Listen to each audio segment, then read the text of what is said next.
So in this exercise, we're going to practice allowing the colours to merge on the page. In the last exercise, you tried to keep the colours distinct and separate from each other.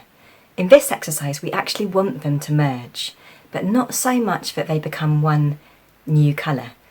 So it's about allowing the colours to meet and mingle and to create some interesting effects where one boundary meets another. It's different from the first exercise we did, where you worked wet in wet. In that first exercise, the paper was damp and you allowed colour to flow onto the damp paper.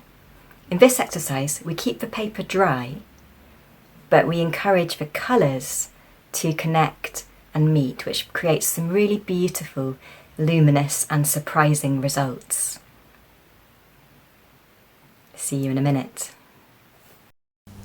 So choose 3 colours to work with and start painting colour number 1 out onto your page. I've chosen to do it in these oblong shapes, but there's no reason why you couldn't do it in any other shape.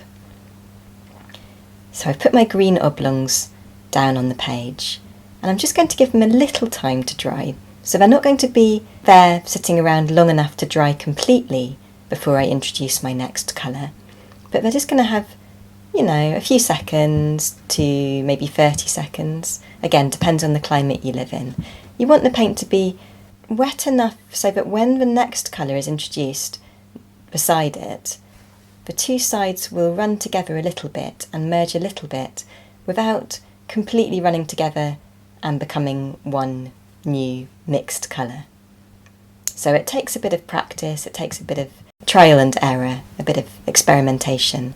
Sometimes the colours will run together so much that they just mix, and that's nice too. You can get some really lovely mixes of colour on the page. That's an interesting way to paint. Often I don't mix my colours in my palette. If I want to make, for example, a green, I might just put yellow on the page, straight onto the page, and then add my blue and let them just mix together on the page itself. You get a bit more variation and a bit more mixed granules of different colour in there, and it looks interesting. So I've placed my blue next to the green and I've just overlapped it slightly so the edge of the blue overlaps the edge of the green ever so slightly so that the green and blue mingle and meet. Finally, I'm going to introduce the pink. Now the pink I don't really want to mix with the green. If you mix pink, which is really red, with green, you're likely to get brown. That's to do with colour theory, which I might explain in a future session.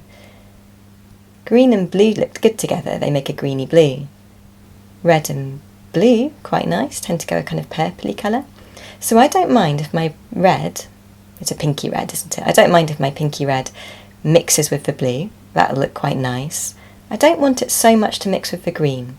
That's why I decided to do the red last, so that the green is almost dry now and the red won't run into the green so much, but it will run and mix with the blue. In places it's going to run into the green, so I'll get some slightly darker, more neutral, duller tones when that happens. And, you know, little bits of that I think will be interesting and add a little depth. Once you've got the hang of it, you could try some other shapes and colours. Build up your own improvisation.